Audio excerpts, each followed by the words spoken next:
Nyanyi sik langsung. Lagune apa? Sisa umur. Sisa umur. Sisa pinten umure? Ayo coba langsung nyanyi sik kenalane kari-kari. Ayo. Sudah berapa usia kita yang sisa hidup di saat ini, janganlah kau merasa muda. Oh yi, aja rumangsa nom kae.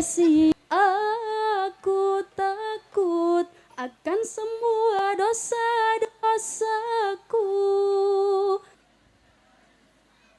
Napa salah omongan kula? Lah nggih, wong apik niku wong sing ora elek. Apik ing dalem hubungan kalian Gusti Allah. Lek wong Purwodadi biasa nyebut hablum minallah. Apik ing dalem hubungan kalih sesami gesang. Cara wong Purwodadi hablum minan nas. Sampeyan nangen-nangen Bapak Ibu. Sedaya ibadah sing disyariataken wonten agama niku mangke tujuan intine nggih supaya hablum minallah sae, hablum minan nas sae, hubungan kalian Gusti Allah apik, hubungan kalih sesami gesang ya apik, sedaya ngoten. Mangkane pedoman utama kita hidup ini adalah Al-Qur'an. Al-Qur'an niku dibuka dimulai dengan suratul Fatihah. Suratul Fatihah niku isine ngalembono muji-muji lan donga dhateng Gusti Allah. Niku simbol hablum minallah. Mangke Al-Qur'an sing terakhir niku surat An-Nas, qul a'udzu birabbin nas. Niku simbol hablum minan nas. Sampeyan salat. Salat niku diawali dengan niat bareng takbiratul ihram. Allahu akbar. Niku simbol hablum minallah. Mangke sing terakhir salat niku salam. Assalamualaikum warahmatullah. Assalamualaikum warahmatullah. Karo noleh nengen, noleh ngiwa. Tiang gen kula niku ngantos sakniki nek wayah salam salat kae yo sek plengakan noleh nengen, noleh ngiwa. Ten mriki nggih ta sik? Iya terusno. Niku eneng wong ra eneng wong yo tetep noleh. Engko nang ra enek wong terus ora gelem noleh. Ben noleh pe mlengaki sapa ra eneng wong. Wayahe salam kok metenteng. Assalamualaikum warahmatullah. Assalamualaikum warahmatullah. Salam niku tegese kan ndongakno wong sing no kiwa tengene. Ndongakno slamet, ndongakno oleh rahmate Gusti Allah ning gone orang-orang yang ada di sekelilingnya. Berarti niku simbol hablum minan mbuh ra nyaut tok. Hablum minan nas. Coba itu ayat Quran kae kapan nerangno salat gandengane mesti zakat.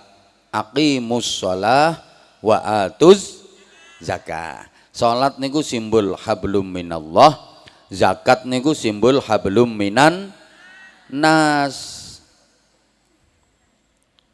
Coba sampean angen-angen sedaya mesti ngoten. Wulan Ramadan kae malam pertama dereng napa-napa diken salat traweh. Lho niku simbol hablum minallah. Mangke Ramadan akhir digengken zakat fitrah niku simbol hablum minan. Nah, sedaya ngono nganti wong haji nek mboten percaya tangletaken Bu Hajah Sutiah. Kawitane haji niku ihram, nawaitul hajja wa ahramtu bihi lillahi ta'ala niku simbol hablum minallah.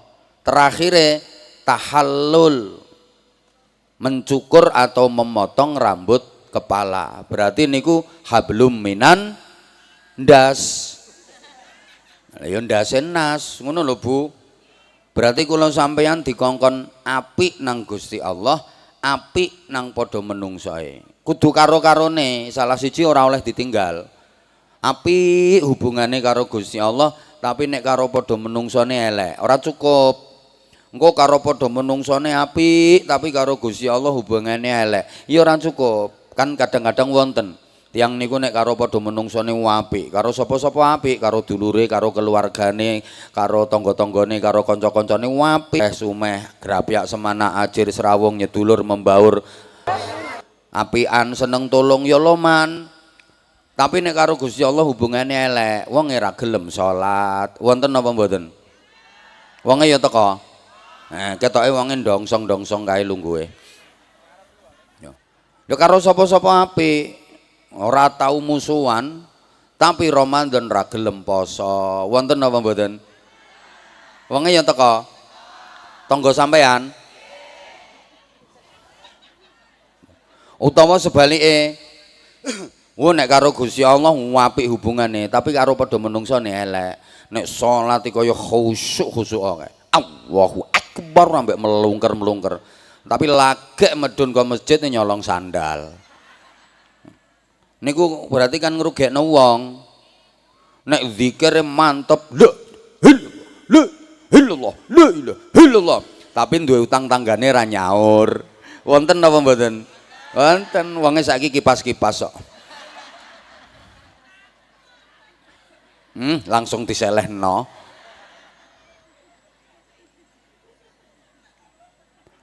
Sholawatan yo sregep, pengajian yo teko, tahlilan yo melok anggota muslimatan, tapi nek ambek bojone iki ngomelan nyelatunan. Wonten apa mboten? Ana, wonge kudu ireng.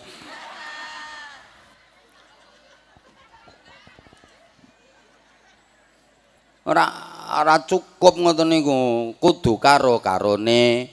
Pun mula saiki sing urusan karo Gusti Allah piye, sing urusan karo padha menungsane piye. Allahumma sholli ala Muhammad.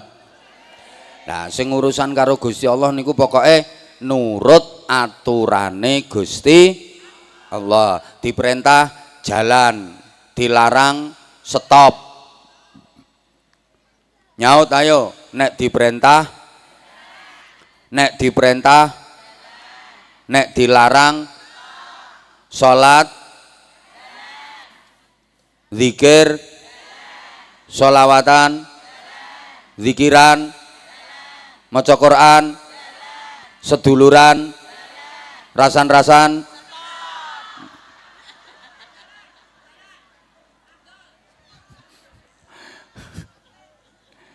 Lah saiki nek nglakoni perintah Gusti Allah ki ayo sing gampang-gampang didhisikno. Sing angel-angel tinggal wong angel kok. Cocok mboten? Nggih. Agama niku mboten ngrepot-ngrepoti sampean. Agama itu ora ana sing memberatkan sampean, ora ana. Yuridullahu bikumul yusra wala yuridu bikumul usra. Gusti Allah niku ngersakno sing gampang-gampang, sing sampean iso. Sing angel-angel alah tinggal dhisik.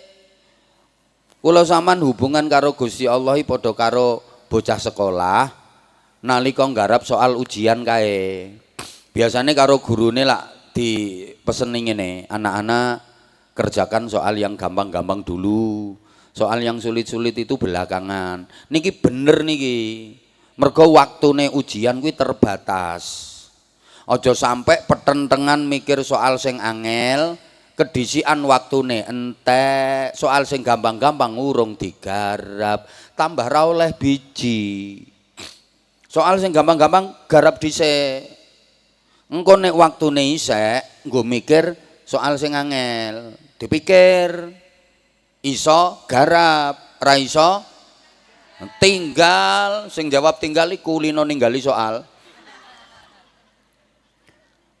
Engko bijine lumayan, pokoknya ana soal gampang garap, ngisore soal gampang garap, ngisore soal angel tinggal, ngisore neh ana soal gampang garap, ngisore soal meneh gampang garap, ngisore soal meneh angel tinggal. Kok nek sing gampang wis kegarap.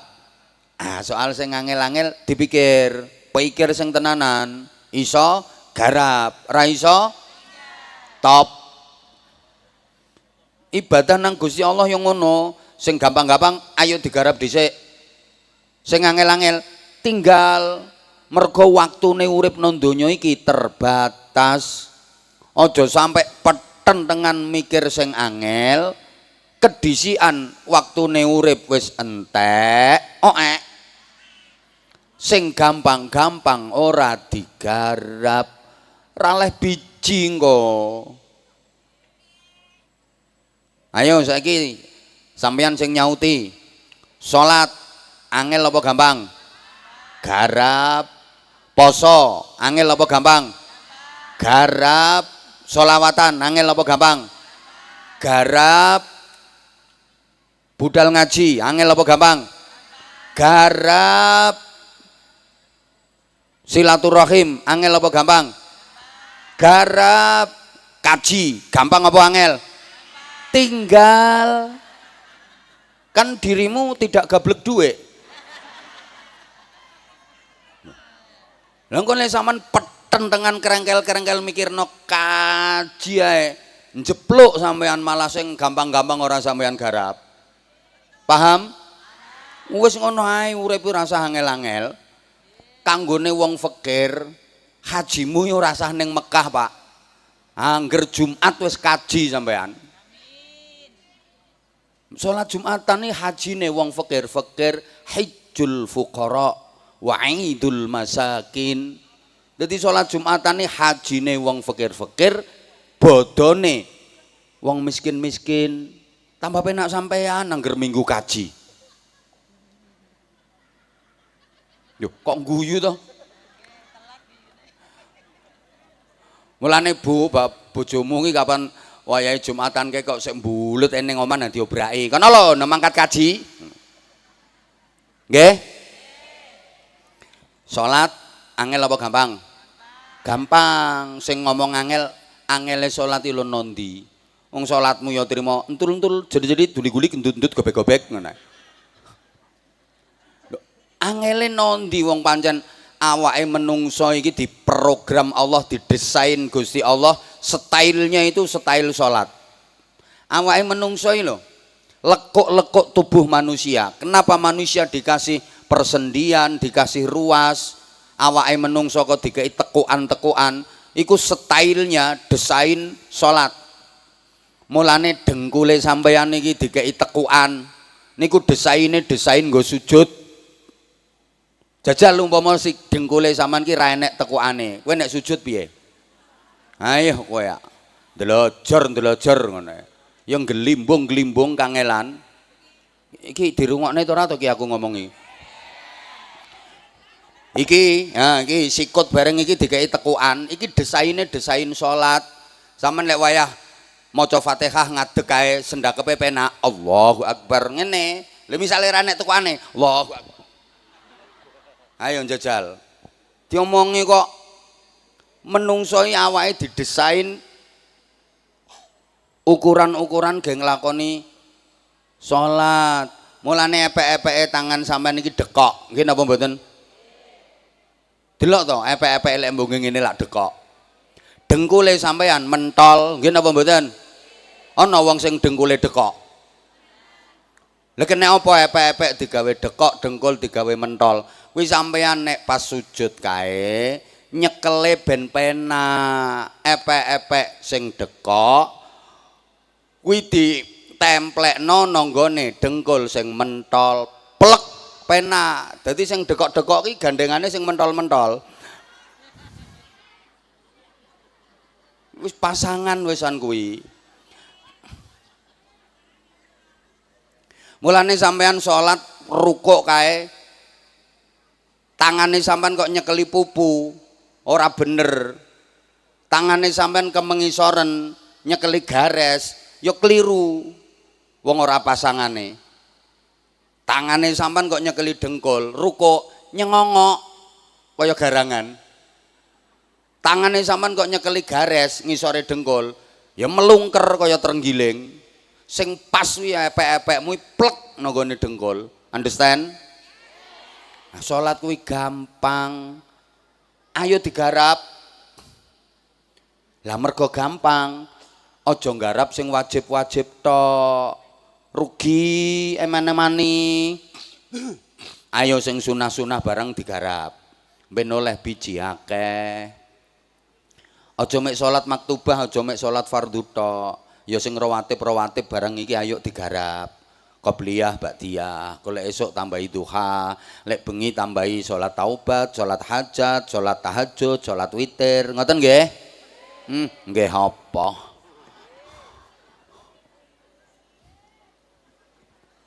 Gampang. Sampeyan ora kuat karo ngadeg, oleh salat karo lungguh. Karo lungguh ora kuat. Fa'ala jambihil aiman. Oleh karo mereng nengen madhep kiblat kaya posisine mayit kae.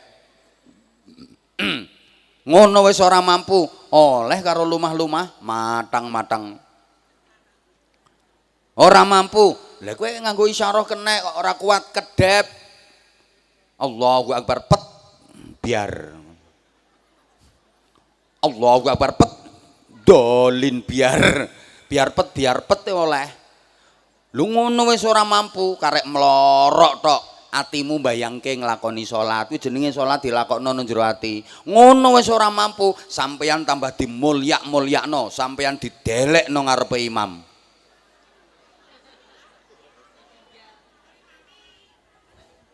Kok iso ngimami lho. Diujurno ngalor ngidul delekno ngarepe imam kok kon ngimami. Lah iya, tambah mulya to manggonmu nang ngarepe imam. Sampeyan tahu sholat jamaah manggon nang ngarepe imam. Delok engkas. Ayo tak takoni neh. Poso angel apa gampang? Gampang. Puasa itu kan tinggal mengempet. Alah wis kadung mengempet.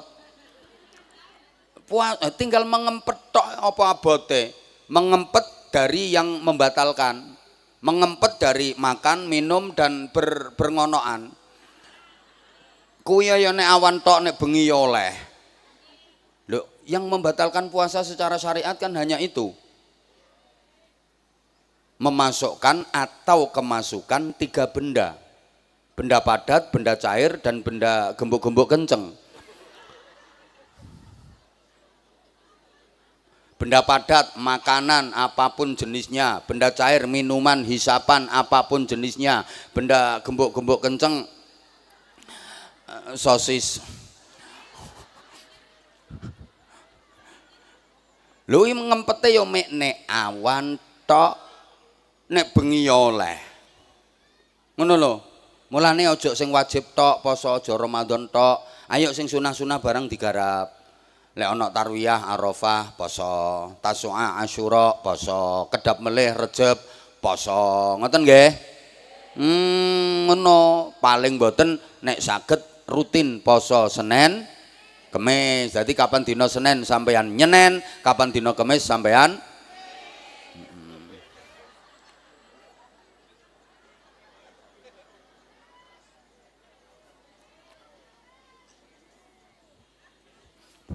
budal ngaji ngeten iki angel apa gampang?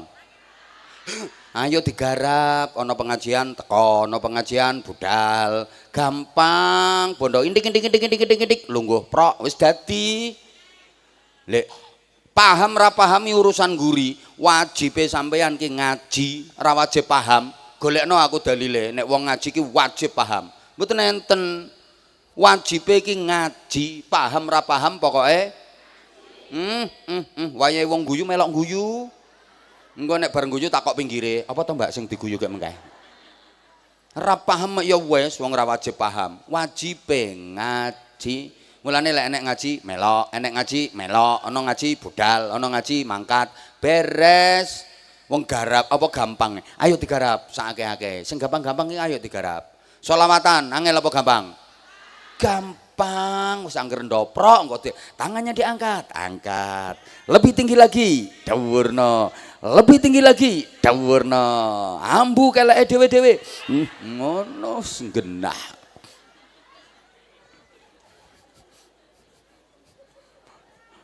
Gerakan kanan kiri wis melok ae. Habibe ngajak piye ya wis ngene wong karek ngene penak. Ora apal, sing penting mangap-mangap.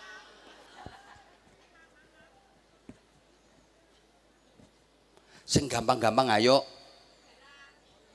Halo? Lah aku jane yo salat tok tapi ora ngerti piye. Rapopo. Ra iso khusuk, rapopo nek digarap ae. Engko suwe-suwe dilatih khusuk karo Gusti Allah. Sampeyan sregep salate najan ra khusuke luwih apik timbang ana wong ngakune iso khusuk tapi salate arang-arang. Padha karo bocah sekolah iki lho, ora patek pinter tapi sregep mlebune. Gurune luwih seneng timbang enek bocah sekolah pinter cerdas tapi mbolosan. Ora seneng gurune.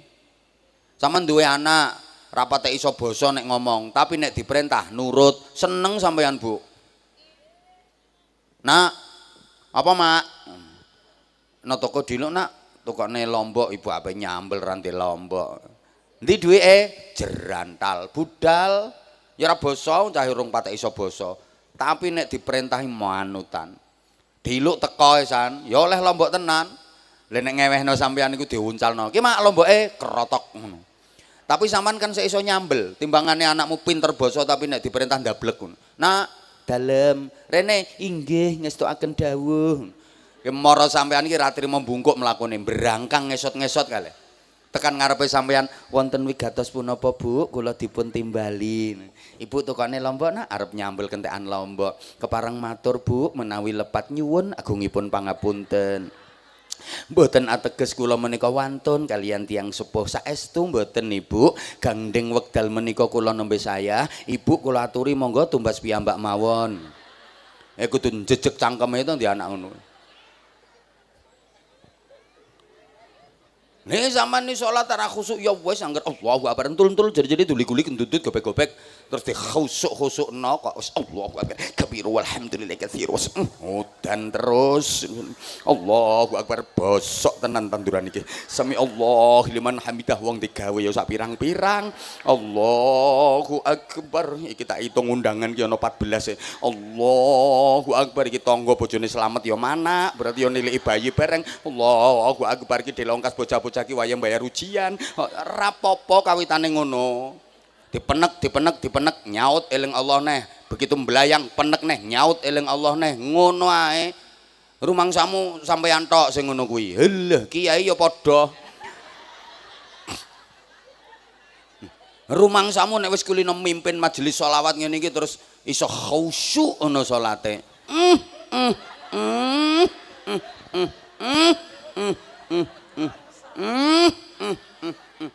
ngene iki rumangsamu nek wis salat terus ra eling apa-apa. Wong ra eling apa-apa wong semaput. Wih, iki kulino mimpin majelis sholawat, kadung salat wis mesti khusyuk ora krungu apa-apa. Budhek apa piye? Ya tetep krungu lek nek apa-apa kok.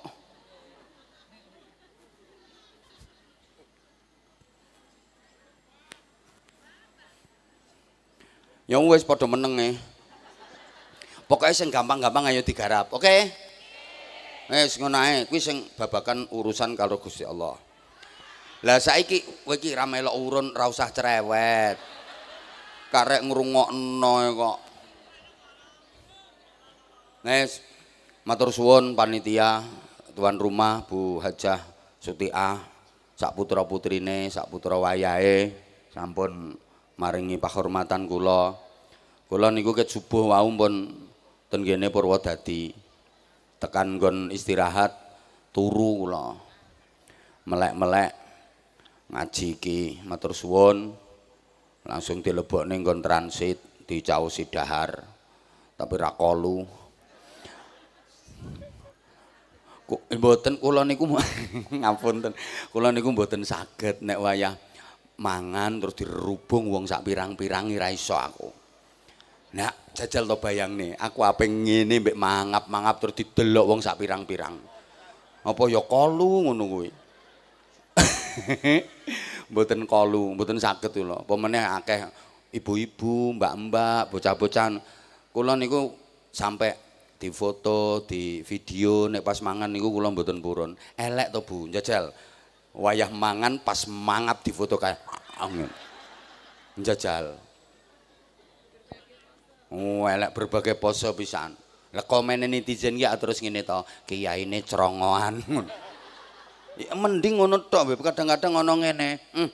Situ enak-enakan padahal rakyat masih banyak yang kelaparan. Lho, jajal ngono kuwi. Wong saiki to ra karuan wong komen-komen ngono kuwi. Rumangsamu penak. Matur suwun Bu Haji. Apa? Ya sik kok iki yang ngono no panggung kok sarung-sarung.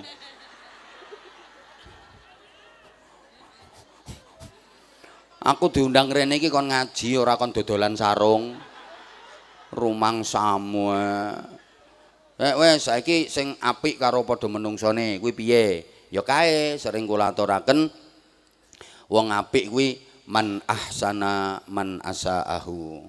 Wong sing iso ngapiki wong elek. Mboten namung ngapiki wong apik tok, nek ngapiki wong apik tok ya akeh sing iso. Wong kuwi mek ngimbangi, wong kuwi mek balekno. Tapi iso ngapiki wong elek. Nek ngapiki wong elek ae iso, apa maneh ngapiki wong apik tambah iso. Allahumma sholli ala Muhammad. Pokoke urip niki Bu, serawung karo padha menungsa iku ana wong apik diapiki, ana wong elek diapiki. Wis ngono ae. Nyaut wong apik, wong elek, tangga apik, tangga elek, dulur apik, dulur elek, kanca apik, kanca elek, bojo apik, bojo elek.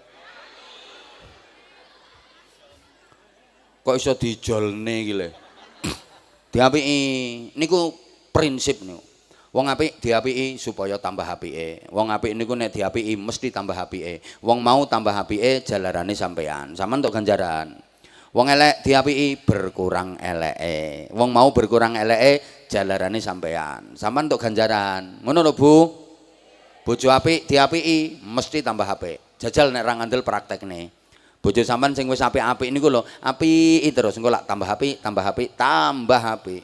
Bojo elek diapiki supaya berkurang eleke. Aja sampe bojo elek dieleki. Wong bojo eleki urung dieleki ya wis elek. Apa maneh dieleki ya tambah nemen ra nurokno wong. Bu. Ya muga-muga ae bojone apik kabeh. Tapi umpama sampean ku kok ditakdir jodhone iki wong lanang sing brengsek, kelakuane iki elek, nesunan, ngamukan, murang-muringan, moroan tangan, sampean ku bendina diseneni nang rewel, no ladenane wangil, dimasakno ngene salah, dimasakno ngono salah, gek pelit duit blonjo wis dikekno sampean no dijaluk meneh. Sampeyan di bojo model ngono ku sampean napakno? Dijolno. Ya wis dijolno pedet kono. Ya tetep diapiki to sayang. Diapiki. Sampeyan nek iso ngono ya sok ben swargane sampean iku berdampingan karo Asiyah bintu Muzahim. Bojone Raja Firaun kae. Sik nang donya wis dicawisi istana megah indah di surga. Sapa kuwi? Wong wedok-wedok sing nasibe nang donya ki ndek bojo kelakuane weli tapi masih tetap bisa memberikan pelayanan terbaik. Selamat untuk ibu-ibu sing bojone brengsek. Nah, kuwi wonge keplok-keplok kuwi. Ketara.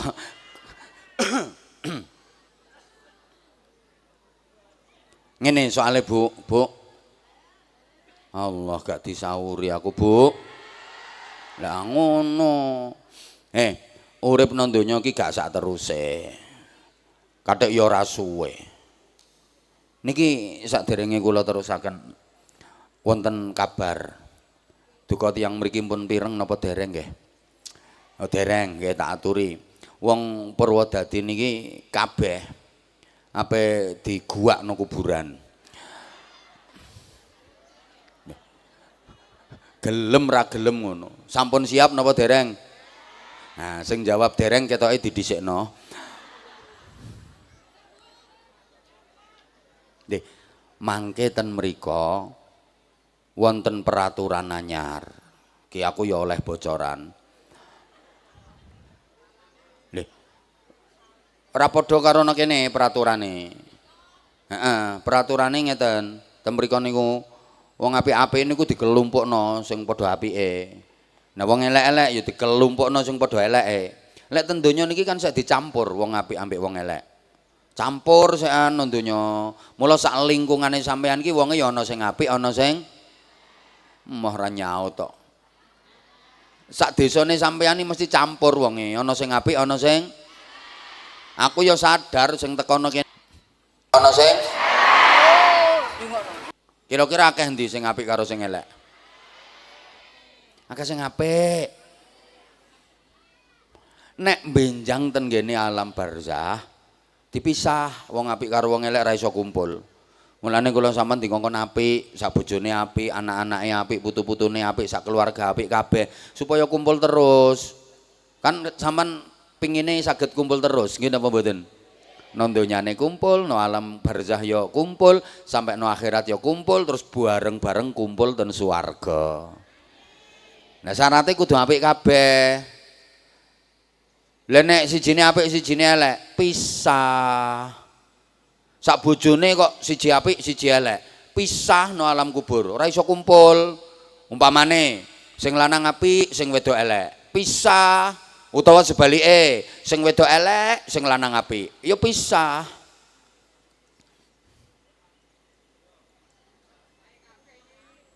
Lah iya mulane dikongkon padha apike. Wis ngeten peraturan ten mriku niku. Wong sing apik-apik disalap ten ngene tempat penampungan sementara namine Raudhatun min Riyadil Jinan, ten taman-taman swarga. Seneng ten mriku. Ya iso petuk karo bojone, ketemu anak-anake, dulur-dulure, keluargane, guru-gurune. Sing penting padha apike. Niki dereng dilebokno swarga tenanan, Bu. Swarga tenanan benjang ten akhirat. Tapi pun disalap ten gene pertamanan swarga. Wis seneng wisan. Kok ora patek nyaut ya ketoke. Lah sing nakal-nakal niku didekekno tempat penampungan sementara arane hufratun min hufarin niron. Ten gene jurang-jurang neraka. Niki ya dereng dilebokno neraka tenanan. Neraka tenanan benjang ten akhirat. Tapi ki wis dipepet-pepetno jurange neraka. Mepet-mepet jurang ngono. Yang iso men nek pengen lebokno neraka penak karek nyempari ngono. Insyaallah sing rawuh temen iki niki apik-apik kabeh. Lah benjing sampean didelekno nggone pertamanan swarga, ya iso ketemu keluargane. Saged, Bu. Jenengan rak nggadah mbah to. Lah terus mbahe jenengan niku ora yo duwe mbah to nggih? Lah aku takon, sampeyan sampun nate kepanggih mbahe mbah sampeyan? Mbahane mbah sampeyan pun nate kepanggih? Nah, mangke ten mriku petuk. Mbahe sampeyan nomor 17, mbahe sampeyan nomor 21, benjing petuk. Kok modelmu kaya ora ngandel ngono tak omongi. Sing penting padha apike. Sampeyan kan ra cetha to mbahe sampeyan nomor 11 ki sapa, mbahe sampeyan nomor 19 ki sapa, ra cetha tapi benjang ten alam barzah petuk. Sing penting padha apike. Ngono lho. Sampeyan selama ini nate ziarah ten kene makome para aulia to. Nate to nggih? Misale ten kene Sunan Kudus, Sunan Muria. Nah, sampeyan nek ngono ku rak petuk pesareane tok. Benjang ten alam barzah langsung petuk wonge. Sing penting sampean sida dadi wong apik. Petuk. Wes saiki no alam kubur niku acarane napa?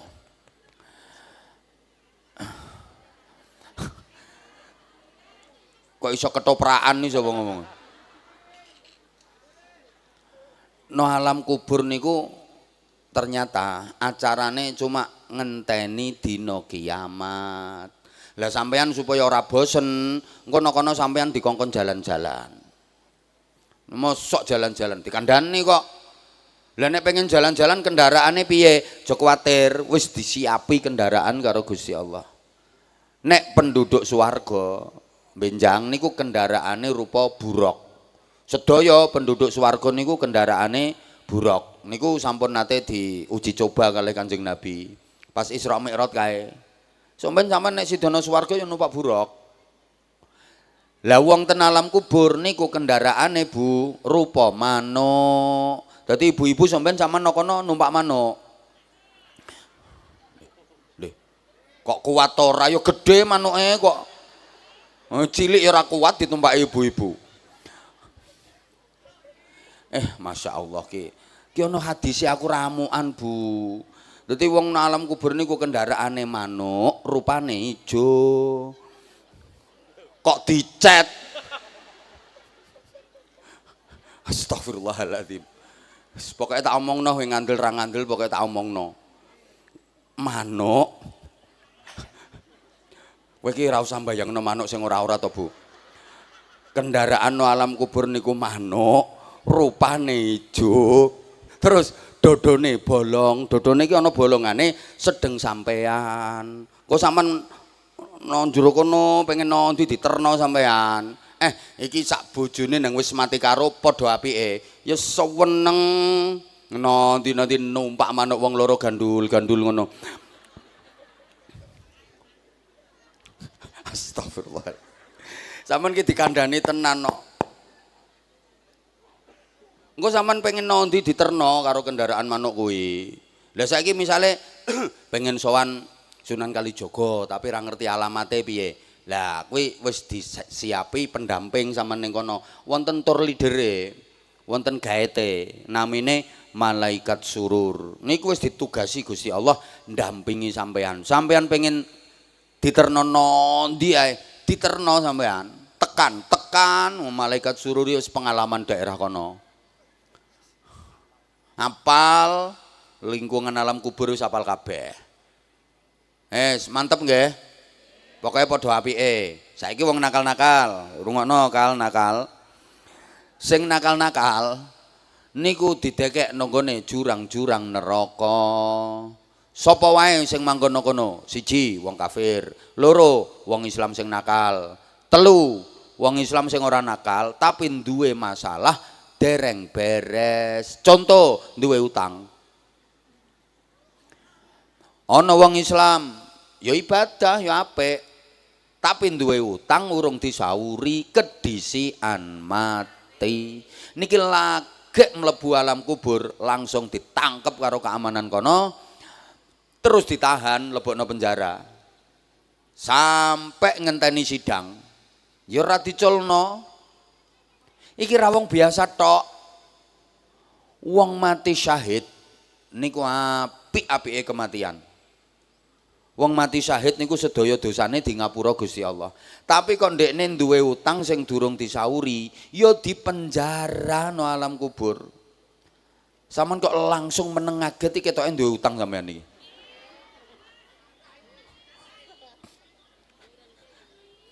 Ya nang diberesi ben ora dipenjara. Niku berarti no alam kubur dipenjara terus. Ya nggih selama urusane urung beres. Sampai kapan? Ngenteni sidang padahal Gusti Allah buka persidangan niku benjang ten akhirat. No alam kubur niku mboten wonten persidangan, infone ngono. Satu no alam kubur mboten wonten persidangan. Lho berarti lak dipenjara terus. Ya iya kapan ora dibebasno?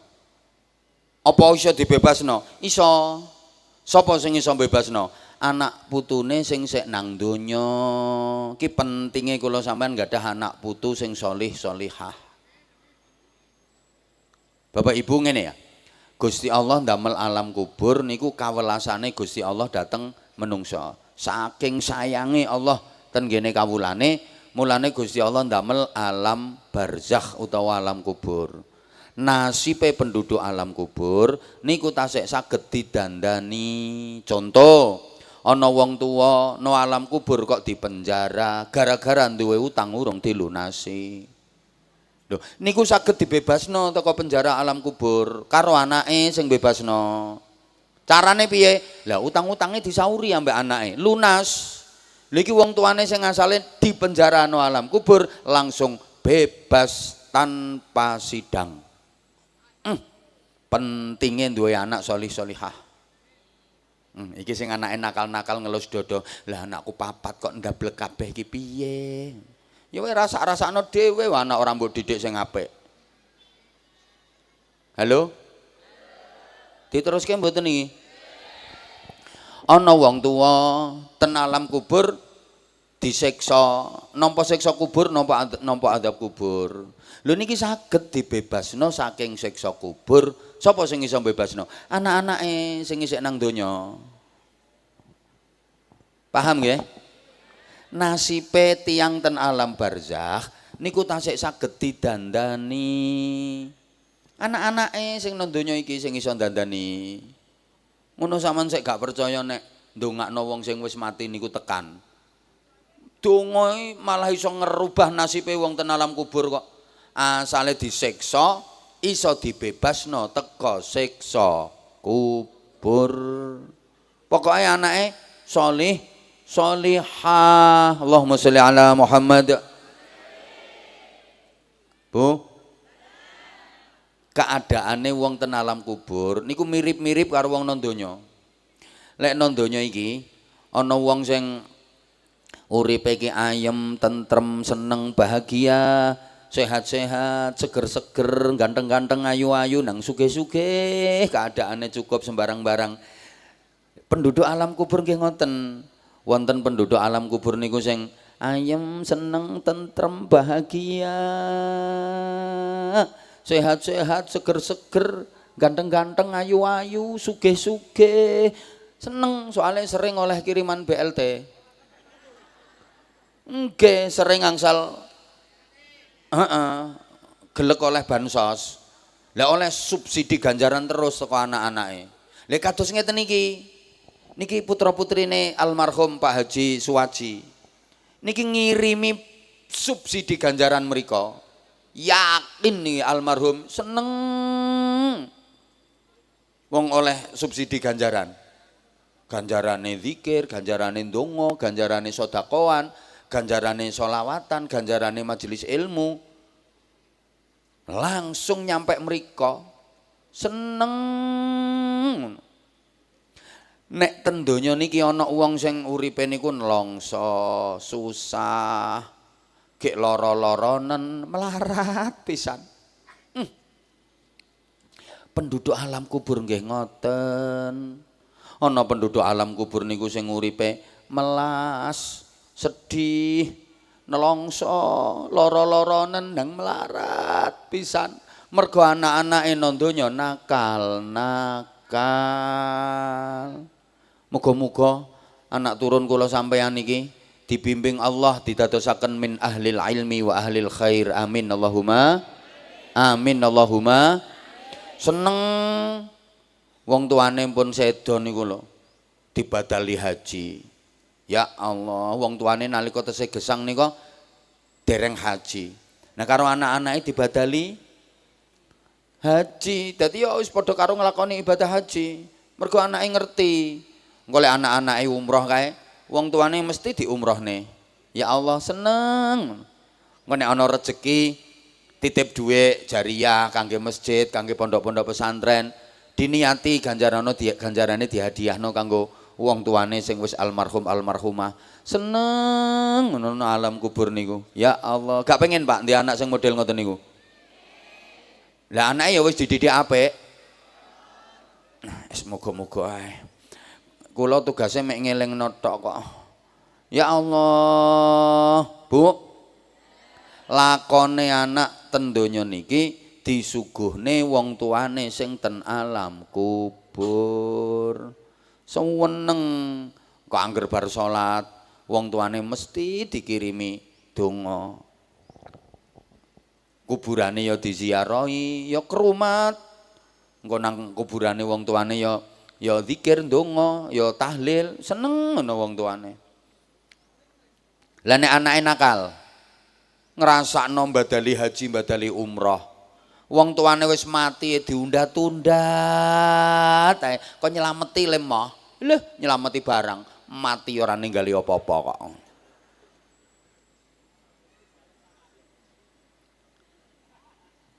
Iki dirungokno to ora aku iki ya?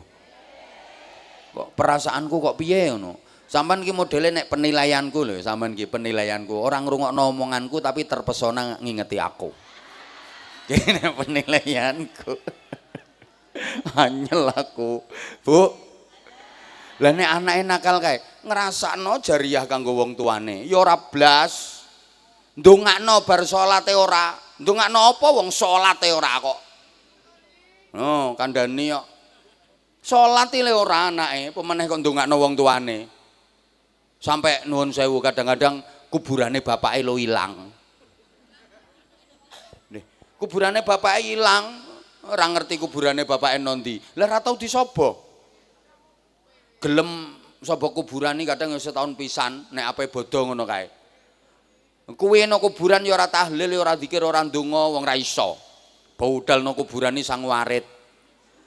Untuk-untuk ambek nggawa kembang karo kendi kae. Kuburane pakane dibabati kae. Serak.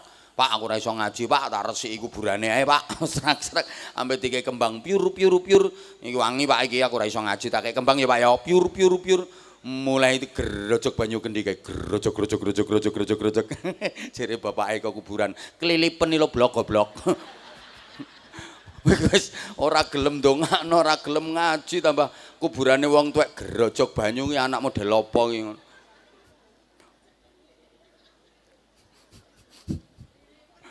Kelilipen kok. Ayo jajal saiki. Ayo. Lah rumangsamu ora kesel ngono apa ya? Kok lah wis. Bar kuwi urung entek critane.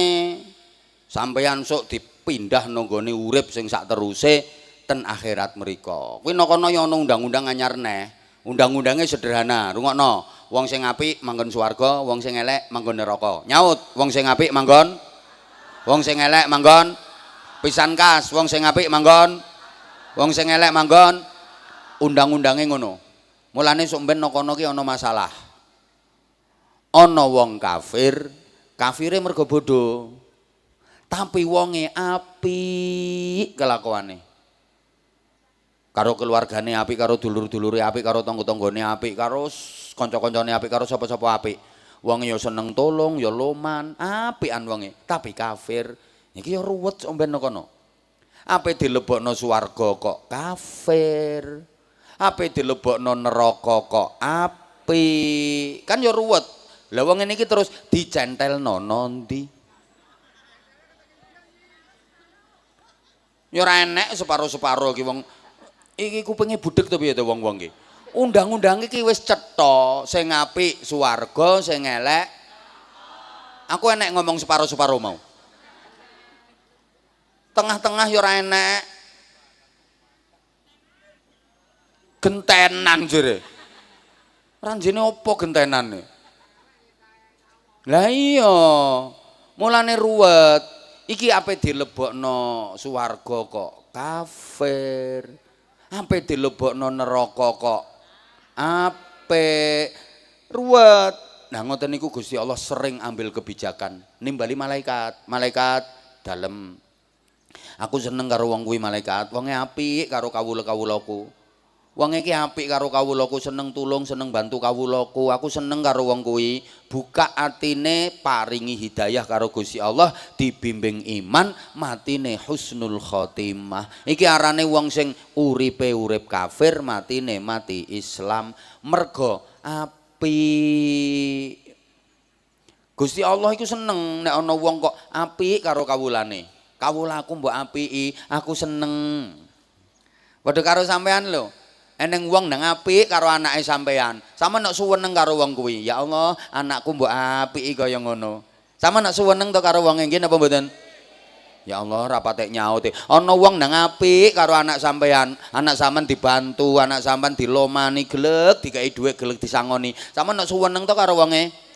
Lah iya, Gusti Allah ki nek enek kawulane kok disuwenengi ngono kuwi. Gusti Allah suweneng nggone wong sing nyenengi kawulane Gusti Allah. Barokahe duwe akhlak sing apik. Lah terus ana wong Islam ya ibadah, ya salat, ya poso. Enek pengajian ya teka, enek selawatan ya halah polahe ra karuan ngene-ngene. Tapi kelakuane elek. Lambene lho senengane ngelokno wong. Enek tanggane sugih slametan berkate gepeng ya dilokno. Enek kiai ceramah lho dirasani. Enek. Pokoke wonge saiki lungguhe simpuh.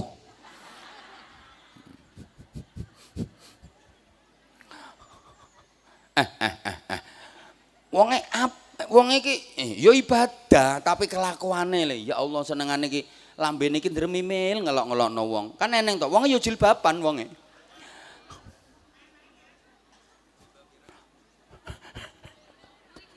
Le iki ya ruwet. Cok mben kono. Ruwete piye? Ape dilebokno neraka kok Islam? Ape dilebokno swarga kok elek? Lha iki terus didelesepno ndi? Ngono kuwi Gusti Allah biasanya ambil kebijakan. Malaikat dalem aku ora seneng karo wong kuwi. Kelakuane elek. Wong kuwi lho elek karo kawulaku. Aku ora seneng. Jabut imane. Dijabut imane akhire matine kafir naudzubillah min. Iki arane wong sing uripe urip Islam, matine mati kafir gara-gara kelakuane elek. Dadi ngene Bapak Ibu ya aja rame-rame.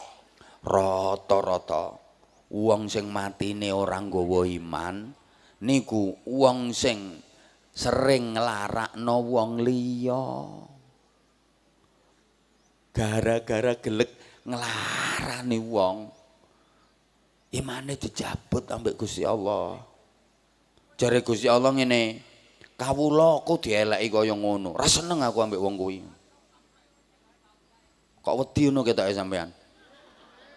Sampeyan cek satru karo tanggane ya. Gara-gara buuan sumbangan balik ra imbang kae. Lha wong kacek gula 2 kilo ya mbok nggo masalah to Bu. Halah catetane isih ana ngono kok. Malah ana sing ora rukun karo dulure. Gara-gara pembagian sawah kacek 3 meter kae.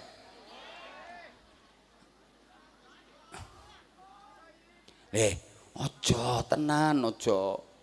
Kuwi sing marake wong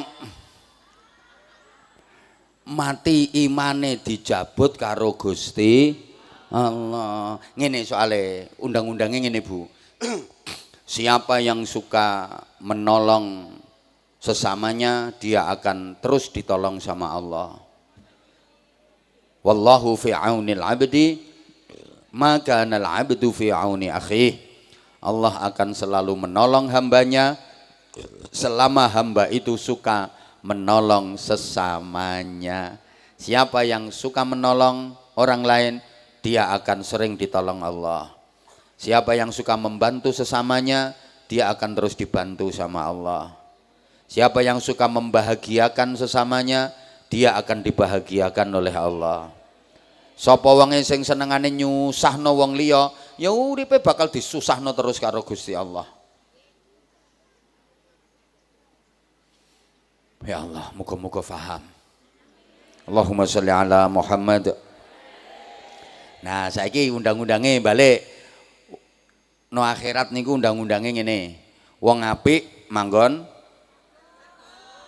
wong elek manggon. Pisan kas, wong apik manggon, wong elek manggon. Lah supaya sampean sok mben kono apik, latihane saiki iki. Non donya iki sampean kudu dadi wong apik. Soale sampean nek non donya iki iso dadi wong apik, sampai tekan akhirat sok mben sampean apik. Lah nek sampean non donya iki kok dadi wong elek, sampai tekan akhirat sok mben tetep elek. Dadi sifate menungso teng donya niki Bapak Ibu digawa terus sampai akhirat. Inna ahlal ma'rufi fid dunya hum ahlul ma'ruf fil akhirah wa inna ahlal munkari fid dunya hum ahlul munkari fil akhirah. Wong nang donyane kok apik sampai tekan akhirat ya apik. Wong nang donyane kok elek sampai tekan akhirat ya elek. Nek digambarno ngene, menungso niki kaya tanduran, donya iki ibarat sawah, akhirat iku kaya omah. Ana tanduran, manggone no sawah, kayune lurus. Diketok del, diseret go mulih tekan omah kayune tetep lurus. Ana wong Purwodadi manggon nang donya, ibadahe lurus, akhlake lurus, imane lurus, takwane lurus, apik. Diketok del, innalillahi wa inna ilaihi rajiun. Diseret digawa nganti tekan akhirat tetep lurus, tetep apik. Ya kuwi sing didelek swarga. Ana tanduran, manggone no sawah, kayune bengkong. Diketok del, seret go mulih tekan omah kayune ya tetep bengkong. Ana wong Purwodadi manggone nang donya, akhlake bengkong, imane bengkong, ibadahe bengkong, elek. Diketok del, oek. Seret go tekan akhirat ya tetep elek kuwi. Mulane ya kuwi sing manggon neraka. Mulane asline ngene Bapak Ibu. Wong sing bakale manggon swarga karo sing bakale manggon neraka ning donya iki wis ketara. Sampun ketara ten donya niki. Ana wong nang donya kok apik, ha iki bakale swarga. Ana wong nang donya kok elek kelakuane, ya kuwi bakale neraka. Tapi ngene iki nggo titen-titen mawon, rasa nggo mbiji tanggane. Engko nang tanggane dibiji kabeh. Sesuk ceritakno kancane, Mbak, tak omongi to, Mbak. Sak lingkunganku iki tak hitung sing ape mlebu neraka ana 14 kok, Mbak. Wis tak data. Nggih, mulane sama nak tahu krungu hadise Kanjeng Nabi kae, la taghdab walakal jannah. Aja ngamukan, engko awakmu mlebu swarga. Nek ngamukan ra iso mlebu swarga. Mulane wong ngamukan niku ora oleh mlebu swarga. Kenek apa? Lho engko nek dilebokno swarga, nek kono ya ngamuki kanca-kancane. Ya ngganggu lingkungan swarga. Penduduk swarga ya bingung, sapa sing nglebokno cah iki rene? Lho, wong nang donya kok ngamukan, sampai tekan akhirat ya ngamukan wong kuwi. Mulane ra oleh mlebu swarga. Nun sewu. Ten mriki napa wonten ibu-ibu sing ngamukan? Anake nakal sithik ngamuk, duwe entek ngamuk. Wonten apa mboten? Ya aku yang ngerti. Wonge sak jerone pager kok.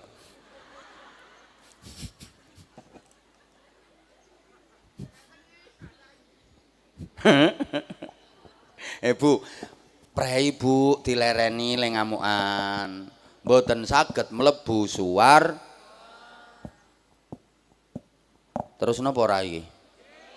Nah, terakhir. Lho piye maksude? Ya kurang ya sok mben sampe nek nyelameti bojo sampean. Lho, ngapunten Bu. Lah saiki supaya dadi apik, piye carane? Nah, niku resepe kulinakno nglakoni apik.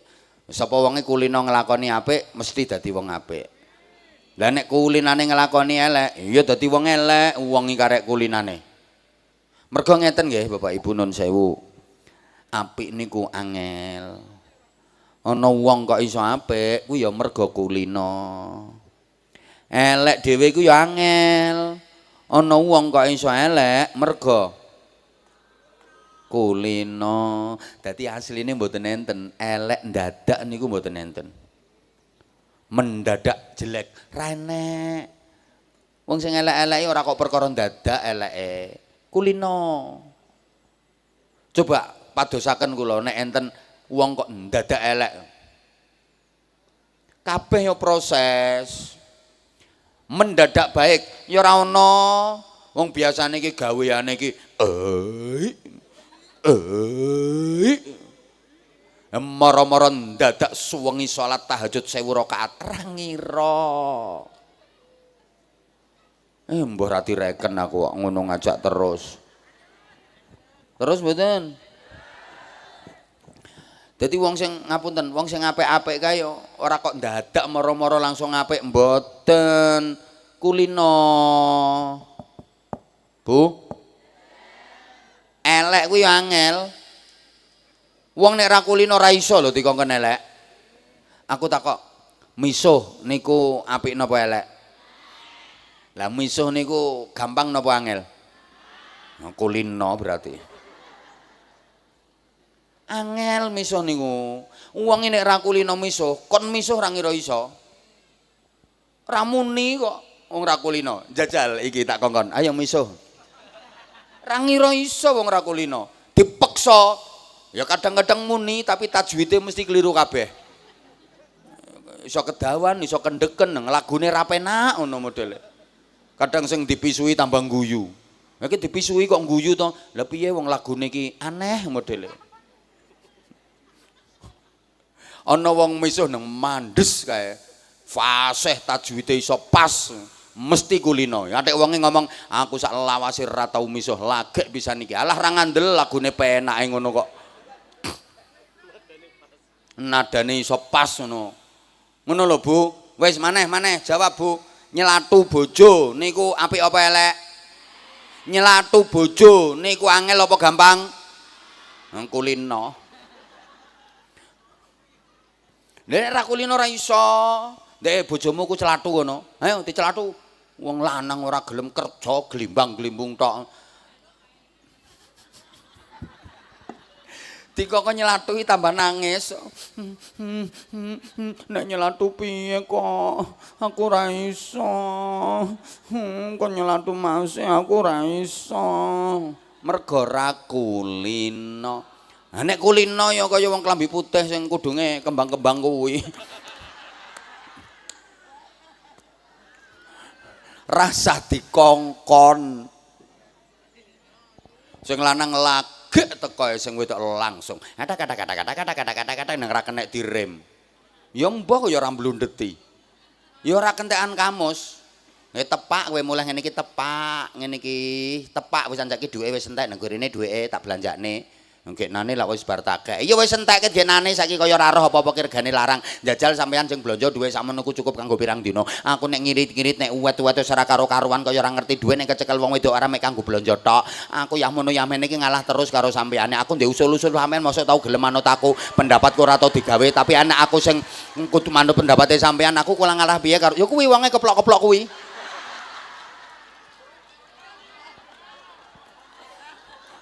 Mangkel aku ngene.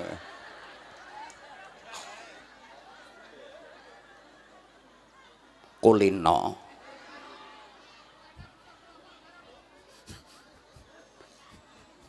Ya Allah. Le. Wong nang ra kulino mendem. Mbok kon mendem. Ora ngarah iso mambu tok glempang wisan. Ngono lho. Mulane aku yakin sing tekono kene iki wong-wong sing kulino ngaji. Mbok omahe ado ya mangkat. Mbok panase kaya apa sumuke ra karuan. Kipas-kipas kabeh kebut-kebut kabeh. Mangkat ae wong kulino kok. Wis to mambu kelek kecut entut selengut-selengut ora apa-apa.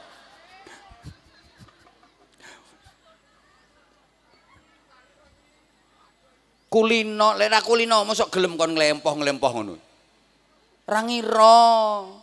Lah sumuke kaya ngene. Sumuk ongkep.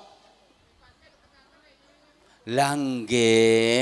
Mulane ngene iki tambah ganjarane sampean iki tambah akeh. Yakin aku sing tekono kene iki wong-wong sing do kulino ngaji. Lah sing ra kulino, mbok merek ya ora teko. Ora kulino kok enek sing teko kene mulih wisan pengen roh tok. Mau simpangan ambek aku. Lagi aku ngene, lah ya to Bu, aku rong tok nggon kok wis mulih aku ngono. Ya ngono kuwi wong nek ra kulino. Lah nek sampeyan ngene iki ngenteni sampe dongane mergo kulino. Ngono to. Ya wis ambek ngantuk-ngantuk ndoweh-ndoweh ra apa-apa. Apik kuwi angel, ana wong kok iso apik mergo kulino. Jajal aku takok jawab. Rutin salat tahajud angger bengi. Gampang napa angel?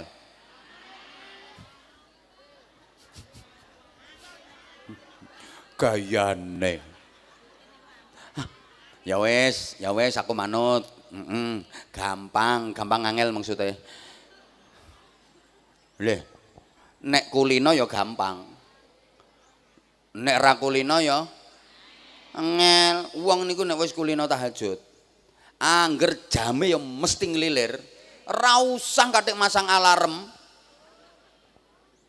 Nggih napa mboten? Ala gayamu jawab nggih kaya yo. Wong kuwi nek wis kulino tahajud, angger jame mesti nglilir. Misale kulinane jam 2:30 ngono lho. Ora usah digugah, ora usah pasang alarm. Otomatis angger 2:30 nglilir walaupun awake kesel. Angger 2:30 yang nglilir. Jajal to sampean biasakno. Lah nek ra kulino, mbok pasang alarm HP papat di alarm kabeh. Dioyok-oyok lek nggugah ra karo-karoan. Ungket ae ora. Mergo ra kuli. Halo? Lho nyatane ngapunten nggih. Mbah Yai, Bu Nyai, ya ora kudu Mbah Yai, ra kudu Bu Nyai. Tiang-tiang sing pun do rutin le salat tahajud kae nyatane nggih saged tok. Mbok lampu mati iki lho. Apeno jedenge nganti apa jenenge ngono kuwi? Delamaan. Gerayang-gerayang biayaan kae. Ya tetep mangkat. Wong kulino. Angger bengi Allahu Akbar. Entul-entul jadi tuli-guli kentutut gobek-gobek. Cerekal neh Allahu Akbar. Entul-entul jadi tuli-guli kentutut gobek-gobek. Ora kesel, ya ora wong kulino, krasa nikmat malahan. Nikmat, seneng. Mboten kesel, mboten. Mergo ngrasakne nikmat, mergo ngrasakne seneng, mergo ngrasakne enak. Dadi penak ngono rasane. Saiki aku takon, wong niku nek ngrasakno seneng, nikmat, penak, niku pengene sedelok napa suwe? Sing banter to sayang, wong niku nek ngrasakno nikmat, seneng, penak, kuwi pengene ndang wis apa pengen ra wis-wis? No. Bu, sama nek pas kenaan ngono kae pengene ndang wis apa pengen ra wis-wis? Lek. Kowe pas dipijeti kae le. Dipijeti nang kenaan ngono kae. Mosok ndang wis mosok ngono. Ya terus ngono. Sampean astagfirullahaladzim.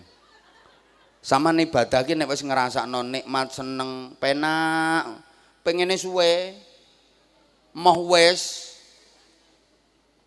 delongkas Ramadan tarawih. Tem mriki lak 20 rakaat to nggih. Sampean melok jamaah. Ramadan pertengahan ngono kae lho, wis oleh pertengahan. Sampean melok jamaah tarawih, oleh 12 rakaat, kurang 8. Ngono ku pengene sampean ra wis-wis apa pengene ndang wis? Berarti ya ora kenaan sampean berarti.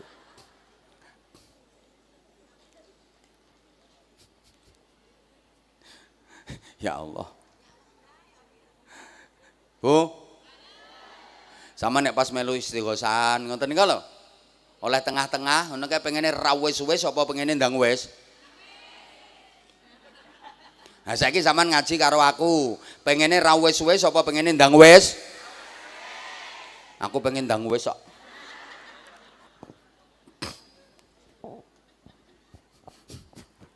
Ya Allah. Ya Allah. Ah, wong niku sok mben matine ya karek kulinane. Nek iki piye to sampean ki urung salat asar sayang.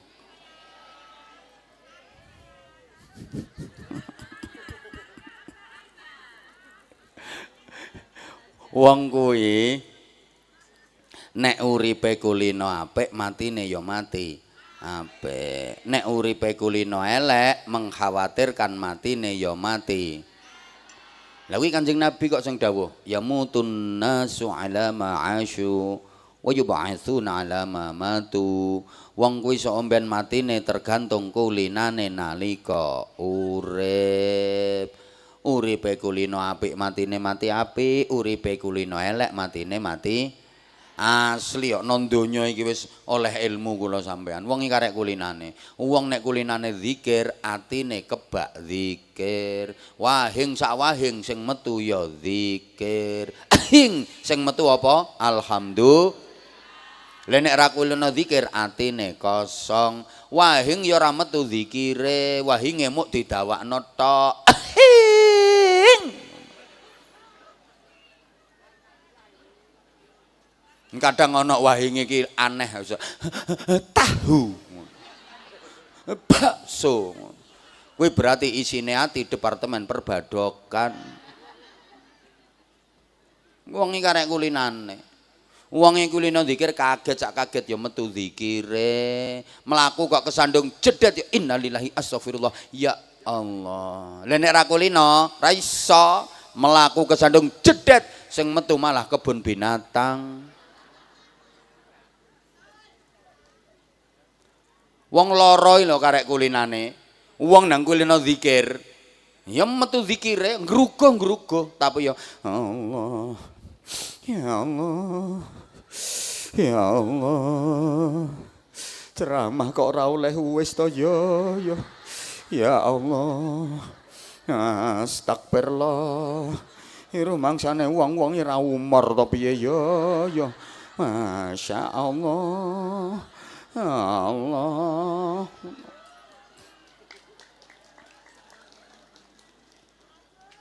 Nek ra kulino zikir ya ngruguh tok. Sambat. Aduh. Kaya wedhus kuyoan. Lah nek ngono ku kok akhir kehidupane sambat. Lah nek wong kulino zikir wong lara ae. Allah. Allah, iki nyawa dijabut karo malaikat Israel sret Allah tek. Ngono tenan Allah langsung sing nyambut. Ya ayyatuhan nafsul mutmainnah irji'i ila rabbiki radiyatan mardiyah fadkhuli fi ibadi wadkhuli jannati. Wong apik, wong sing apian, wong Purwodadi kene nang Baliyo nang pangeranmu, kono kumpul karo kawula-kawulaku sing apik-apik, kono nang mlebu swargaku. Purwodadi mlebu swarga kabeh. Senenge. Lah nek ra kulino zikir, ora iso kok ape mati.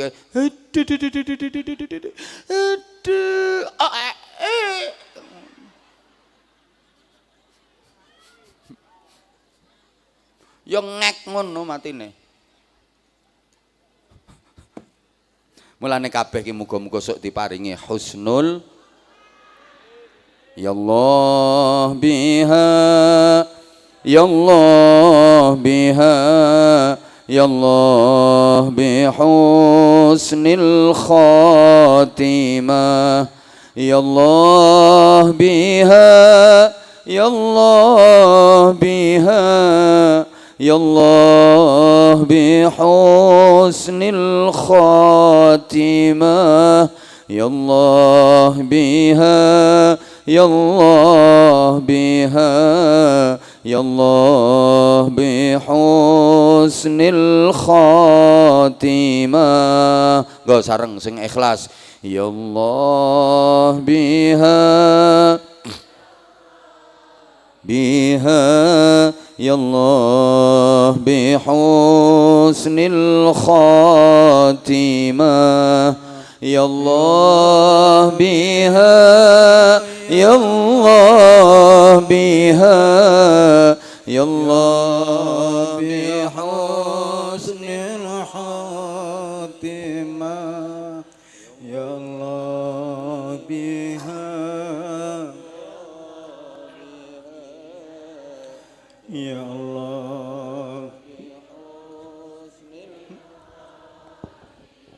Nggih, monggo sepisan melih sing ikhlas. Mas tolong sampean mboten usah nderek ngangge mic, Mas. Nggih. kersane jamaah saged khusyuk niki ndonga apapun keadaan kita, bagaimanapun ibadah kita yang hanya remeh dan sedikit ini, mudah-mudahan kita disayang Allah, dirahmati Allah. Nanti ketika waktunya tiba, semuanya Allah ambil ruhnya dalam keadaan husnul khatimah. Monggo sing ikhlas pindah meleh. Ya Allah biha, Ya Allah bi husnil khatimah, Ya Allah biha, Ya Allah biha, Ya Allah bi husnil khatimah, Ya Allah biha, Ya Allah bi husnil ya latif lam yazal ultuf bina fima nazal ya latif lam yazal ultuf bina fima nazal innak latifun lam tazal ultuf bina wal muslimin ya Allah istajib du'ana ya Allah ya Rabb ya mujibas sa'ilin ya Allah bi husnil khatimah ya Allah biha ya Allah ya Allah bi husnil khatimah ya Allah biha ya Allah biha ya Allah bi husnil ya Allah ridha ya Allah ridha wal afwa anna ma madha ya Allah ridha ya Allah ridha wal afwa anna ma madha mali siwaka man qadha kullal muna kullal maram ya Allah ya Allah ya mujibas sa'ilin istajib du'ana ya Allah bi husnil khatimah ya Allah bi husnil khatimah ya Allah biha ya Allah biha ya Allah bi husnil khatimah ya Allah biha ya Allah biha ya Allah bi husnil istajib du'ana ya mujibas sa'ilin bifsiril fatihah a'udzu billahi minasy syaithanir rajim bismillahirrahmanirrahim alhamdulillahi rabbil alamin arrahmanir rahim maliki yaumiddin iyyaka na'budu wa iyyaka nasta'in ihdinas siratal mustaqim صراط الذين أنعمت عليهم غير المغضوب عليهم ولا الضالين رب اغفر لي ولوالدي وللمؤمنين آمين ya rabbal alamin. Para rawuh mekaten ingkang kula aturaken, kula nyuwun pangapunten. Wis ngajine sampun. Ya wis sarung krana iki acarane peringatan 1000 hari. Monggo sing rumangsa saged nyanyi penak lagune tentang kematian. Pokoknya nek ora lagu tentang kematian wis gak masuk. Nah, kae ibuke kae nggih, monggo kae sing belakang. Nggih, Bu, monggo niki mike. Ah. Oh wis to mike nggih, pun paringno mike. Ayo pokoke kudu lagu kematian. Angsal qasidah, angsal pop religi, dangdut ya oleh. Pokoke lagune ngelingno mati. Cik cik cik. Ah. Ayo nggih Bu. Assalamualaikum warahmatullahi wabarakatuh. Waalaikumsalam warahmatullahi Nyuwun wabarakatuh. pangapunten saderengipun nggih Abah. Nggih, sami-sami kula nggih nyuwun pangapunten, malah kula sing kathah salahe wong kula sing kathah ngocehe. Asmanipun sinten Ibu? Kula Ibu Rusniwati saking Telatah Ngrombo Depok. Depok pundi? Depok Ngrombo Depok Toro. Walah tak pikir Depok Jawa Barat. Depok Toro Abah. Depok Toro. Stasiun Abah. Nggih, Ibu Rus nggih panggilane. Tindak mriki kalih sinten Kalian jenengan? rombongan Bapak. Nitih napa? Nitih angkot. Oh, nitih angkot. Nggih. Bayar berarti. Nggih, Pinten ongkose? 250. Wong siji. Mboten angkot satu angkot. Oh, satu angkot. Nggih pun kula tanglet mawon. Nggih mboten napa-napa. Lah nggih lho Abah. berarti niki rak demi perjuangan pengen ndugeni majelis sampai direwani wangi kados ngoten niku kok pun to jenengan manut kula malah manut niku. Pun ten mriku kersane lintune nggih saged mirsani panjenengan. Putrane pinten? Putrane kula kathah Abah. Lah nggih pinten? sekawan. Alhamdulillah. Terus saya kedhik niku sekawan. Wong sing ya mugi-mugi solih solihah. Amin Abah. Pamit kakunge mboten niki mau. Mumpun boten gadah. Masya Allah ya Allah. Pun berarti wis dinteni no kono. Malah kudu nangis. Ya Allah ya Karim. Lho mboten remen kakunge lek ningali garwane sregep ngaji ngeten niki remen saestu Masya Allah. Nggih pangapunten Bu, kula mboten ngertos kok makane kula tanglet ngeten niki ya Allah. Iya, Abah, Nggih sabar gedhekne ganjaran ngoten niku Bu. Estu nggih. Pangapunten. Pangapunten. Niki tantangannya nyanyi lagu kematian. Jenengan badhe nyanyi lagu napa? Nggih, lagu kematian lagi sholawat saged kula gawene nganu Abah. Badhe adzan niku kula ngisi teng musala niku nganu sholawatan. Oh, Masya Allah. Berarti nek bar adzan niku jenengan kulino ngisi siiran ten musola. Nggih. Nggih, cobi saiki sing siirane tentang kematian. Ayo. Niki kula rada kudu nangis kula. Kula ketemu Abah niku seneng, nami kudu rada kudu nangis kula. Suarane kula rada redeg-redeg biasane nggih buanter nggih. Sami Bu kula nggih. Lah kula niki wau pas ndonga husnul khotimah niku nggih brabak kula Bu. Kula niku ten pundi mawon nek ampun kathik urusan siji eling Ibu, kula nggih pun dipun tilar Ibu. Kula biasa teng griya niku nyetel Abah teng YouTube. Abah Anza. Sami Anza nggih. channel. Matur suwun. Berarti wis subscribe mponan. Sampun Abah. Matur Anak-anak suwun. nggih sampun. Nggih, Masya Allah sekeluarga. Estu kula niku nek pun setunggal kemutan ibu, nomor kalih kemutan husnul khotimah, kemutan kematian. Wis mboten saged dibendung mboten saged Kula pun. kudu nangis nih Abah. Sami kula nggih. Nangis kula wong soalé kula wis kepikiran arep nyangoni. Pak, ya niku yaine kula niku. Sing pundi? Sing gagah niku. Oh, asmane Kiai sinten? Pak Arifin. Oh, Kiai Arifin niku kiyaine jenengan. Masya Pak Allah. Arifin. Santrine yi. Nggih. Tibae duwe santri penyanyi bareng sampean. Tiap Nggih. Jumat Kliwon Abah ngisi acara teng Depok. Rutinan, Tawon kita, alhamdulillah mugi-mugi terus istiqomah. Nggih, nggih. Alhamdulillah, Masya Allah. Nggih, monggo Bu, monggo siirane nggih. Bismillahirrahmanirrahim. La ilaha illallah al-malikul hakul mubin. Sekedap Bu, sekedap sak antawis. Niku modele kaya lagune nggo ngeterno jenazah nih. Ketoke kaya apa ngeterno jenazah Kiai Arifin.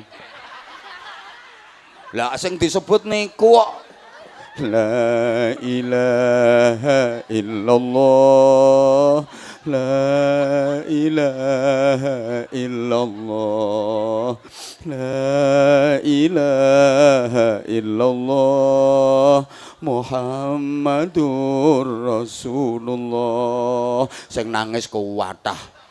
Lah sing mati Kiai Arifin kok. Ampun sedo riyen Bapak. Niku kiyaine kula. Lah nggih Ilmune contoh. dereng kula serep kathah nembe kedhik. Contoh ngono lho. Ayo monggo diteruske. Gek lagune niku lho sing kula mak semendal ngono. Terus sing di La ilaha illallah al-malikul hakul mubin Muhammadur Rasulillah Shadiqul wabil amin. mangke riyen burus, kersane bener mesisan dilereske. Dadi niku Muhammadur Rasulullah, nggih, mboten lillah tapi Rasulullah terus Shadiqul wa'dil amin. Ngoten nggih? Muhammadur Rasulullah Shadiqul wa'dil Amin. mboten wabil, wa'dil Wa'dil. amin. Ayo. Shadiqul wa'dil amin. Itu siirane saiki, siirane. Eling-eling sira manungsa. Lah, nggo lagu kuwi kak ora sar-sari wong ket mang. Eling ana anggonmu. Lho kok dindekke lagune? Kok dindekke? Eling-eling sira manungsa.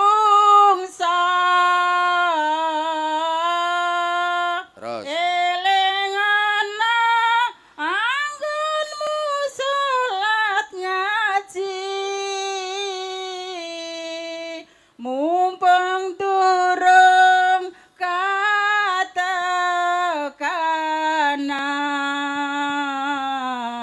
malaikat jurupati. Lah Bu, mau lagune ngono rak penak. La ilaha illallah al-malikul haqqul mubin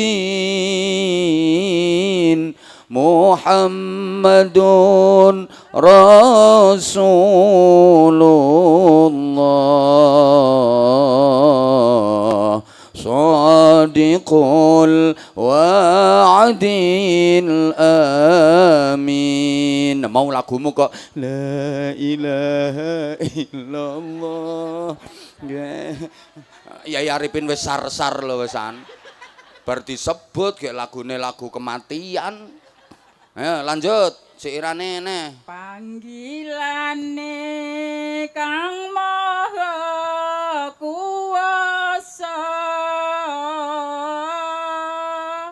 gelem ora bakal digawa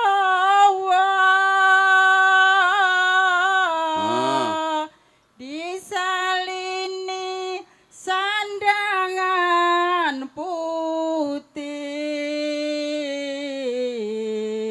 yen wis budal ora bisa mulih. Lho kae piye rungokno kae wis salini sandangan putih yen wis budal ora bisa.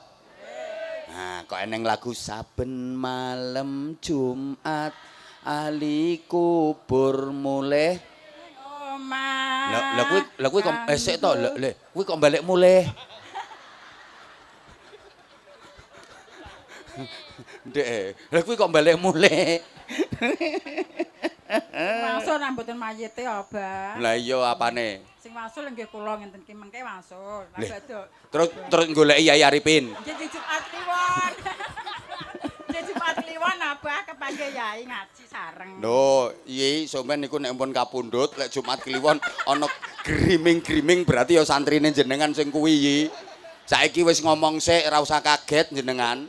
Wis rutinan Jumat Kliwon kok ulune jenengan pengkorok-pengkorok. Ya kuwi berarti yi. Pun matur suwun sing istiqomah nggih nderek rutinan ngajine. Remen kula lek enten rutinan. Kula nggih gadah rutinan kok. Kula nggih enten rutinan malam Jumat Legi, nggih enten rutinan malam Senin apa jenenge Legi. Malah kula mbiyen sakderenge jadwal ra karo-karuan kula kathah buka rutinan ngoten niku. Begitu pun melampah ten kene daerah pundi kula ken nerusne kiai mriku. Ngoten.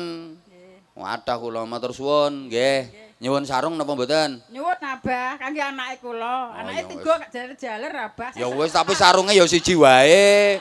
Ya dibagi liyane. Sarunge cap apa? Cap mangga. Pokoke. Nggih. Gendang paringi. Sarung cap mangga. Mangke riyen. Modele kesusu ae. Niku cobi ditingali enten fotone kula mboten? Wow. Wong ditangleti enten fotone kula mboten kok wow. Maksudnya pripun kok wow niku? Mempesona. Mempesona. Niku Anza series. Jadi sarung mangga yang Anza series. Makanya ada fotonya aku. Fotonya bukan hanya mempesona, comel. Maksudnya cowok melas. Ngono kuwi batik Bu untuk senyumnya menawan apa? Niku untuk cowok bisa, untuk cewek bisa. Cobi dibuka, cobi enten kok gek mboten sarung. Nah, batik to? Batik apa? Sarung nggih. Sarung. Cap mangga. Sarungnya Abah Anza. Nah, pun saiki promo. Ayo. Sarung cap mangga. Sarungnya Abah Anza. Sarungnya dipakai, mangganya dimakan. Sak pelok-peloknya. Malah dimakan sak pelok-peloknya. Nggih pun. Niki diparingi kalih Bu Hajah Sutiah. Niki 300. Paringno iki. Cair kok ipik ngene. Kurang ora iki 300 iki? Pirang Abah, niku namung angkote, terus SS-e nggih mboten enten niku. Lah angkote kan urunan. Nggih mboten Abah, niku mak-mak janda dianten. Berarti ki rombongan janda. Nggih. Masya Allah. Ya nama selalu ikut Abah Anza. Nanti sore habis maghrib ya ke Wolo ikut. Loh niki lho ditambahi 100. Nggih, matur suwun Ibu, panjang umur banyak rezeki, sehat selalu sak keluarga Ibu. Masya Allah. Niki jariah kangge almarhum. Nggih, matur nuwun. Pon nek 400 cukup to? Nggih, kirang 100 Abah. Sik almarhum dongake sik almarhum. Mugi-mugi Bapak Haji Suwaji padang dalane jembar kubure dipun paringi pangapunten sedaya kalepatanipun. Keluarga ingkang dipun tilar saged diparingi kesabaran, ketabahan ugi ikhlasan Abah. Amin. Sukses dunia akhirat. Masya Allah dongane apike sakmono kae. Lho 500. Ki tambane lho ditambahin neh. Matur 600. Matur suwun Abah, mugi-mugi berkah barokah rezekine Ibu Sutiah. Nggih Ibu, matur nuwun Ibu, panjang umur Bu. Lah jenengan angsal 600.000 ngene iki mosok makelare ora dibagi. Mboten Abah, Abah nganu pun Nggih pun niki pun masyaallah.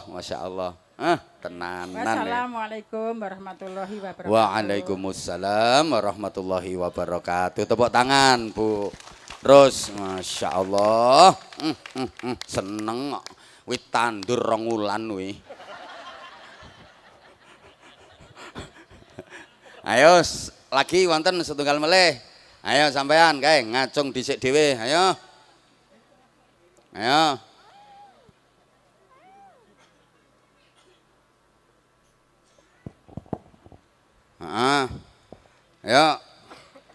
Assalamualaikum warahmatullahi wabarakatuh. Waalaikumsalam warahmatullahi wabarakatuh. Nyanyi sik langsung lagune apa? Sisa umur. Sisa umur. Sisa pinten umure? Ayo coba langsung nyanyi sik kenalane kari-kari. Ayo.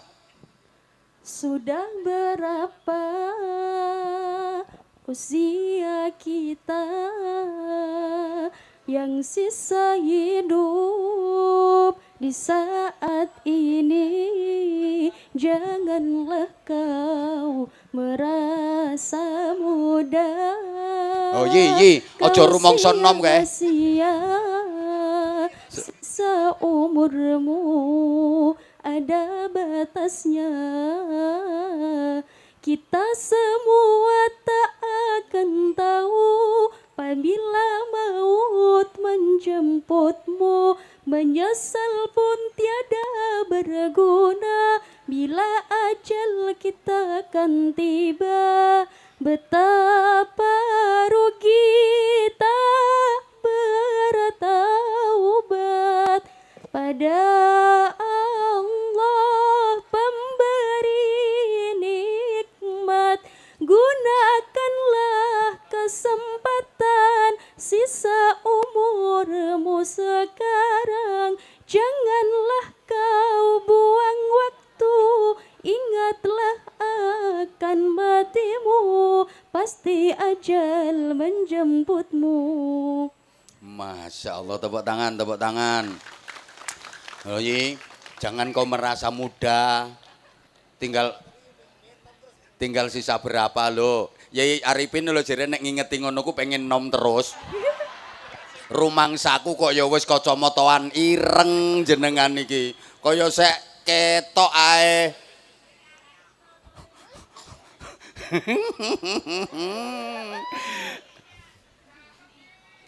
Apa? Lho, kae lek ngarani cakep jere. Kaya sik do normal kabeh to wong-wong ki. Asmane sinten? Jazilatul Funun. Jazilatul Funun. Jazilatul Funun. Nah. Daleme pundi? Daleme ngablak. Aku wis tau petuk cah iki kok elengku. Kangen apa? Allah ya Karim. Ngene iki sing marake Yai Arifin pengen nom terus ya ngono kuwi. Kok iso iki? Saman ndugi mriki kalih sinten? Kalih garwa, Bah. Lho, ndugi to.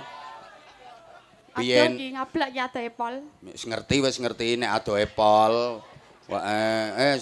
Aku suwengi iki ping 3 sedina iki ping 3 ten kene Purwodadi. Mantun ngeten ten kene. Wala, Bah, wala. Lali Tawangharjo niku terus mantun ngoten terus ten kene. Wala. Nawangan. Tawangharjo sik bar Tawangharjo terus Nawangan. Teko ora engko bengi? Dugi insyaallah. Gaspol remblong. Gaspol remblong. Kadung breset goleng kok. Ya gaspol ya rem siap-siap kok gaspol remblong. Sitongkas lagune liyane kuwi. Apa napa nggih, Bah? Wis terserah pokoke. Pokoke ya lagu kematian, siksa kubur apa lagu sebujur bangkai apa lagu. Sanese. Napa sanese apa? Selawatan sanese. Le aku kepengine iki ngelingno jamaah liyane iki misal bila Israil datang memanggil kuwi karepe sampean kuwi. Iso apa ora? Judule napa? Coba. Jasad terbujur di pembaringan. Mboten saged dereng sinau, Pak. Ora iso. Nganu. Apa? Siksa kubur. Siksa kubur. Saben malam Jumat. Wis mau saben malam Jumat, aja liyane. Lah napa niki? Andai ku tahu, iso ora? Nggih. Ayo kuwi wae. Kapan tiba ajalmu? Ah kuwi wae ora apa-apa, ayo. Andai ku tahu kapan tiba ajalku, ku akan memohon Tuhan tolong panjangkan umurku. Andai ku tahu kapan tiba masaku, ku akan memohon Tuhan jangan kau ambil nyawaku. Aku takut akan semua dosa-dosaku. Aku takut dosa yang terus membayangiku. Aku takut akan semua dosa-dosaku. Aku takut dosa yang terus membayangiku. Terima kasih. Lha kuwi sakjane sing tak karepke. Ampuni Aku dari segala dosa-dosaku. Ampuni aku. Menangisku bertaubat padamu. Aku manusia. Ayo terus. Pripun, Mbah? Kula mboten hobi nyanyi ngoten niku. Mboten hobi enake ngono kok lagune. Wis tepuk tangan, wis. Terima kasih. Stop. Ndongakne Bu Sutiah sik. Nggih, kagem Bu Sutiah. Bu Hajah. Kagem Bu Hajah Sutiah nggih mugi-mugi pinaringan jembar Rezekine jembar rezekine sehat waras. Panjang umur diparingi rezeki ingkang kathah halal barokah. Sak keluargi nggih. Wis, saiki ndongano almarhum. Mugi-mugi almarhum Bapak Haji Suwaji pinaringan jembar padang kubure ditampi pinten-pinten amali ten ngarsa dalem Allah Subhanahu wa taala. Grogi. Ya wis kono paringi sarung, Kek, sarung, wis. Ya. Matur nuwun. Kata-kata. Kata-kata sarung mangga nggih. Sarung mangga. Ora sarung mangga, ora bahaya ta? Sarung mangga, sarungnya Abah Anza. Jangan lupa beli sarung mangga nggih. Harganya murah, kualitasnya top marka top. Mangatus. Yes. Enake ngene nggo tuku bensin kok bengi teko. Nggih, matur nuwun. Ngaji selawatan. Menerima dari segala arah ini. Serangan fajar. Yamene kok fajar. Serangan surup. Pun matur suwun Mbak Jazil. Top. Wassalamualaikum warahmatullahi wabarakatuh. Waalaikumsalam warahmatullahi wabarakatuh.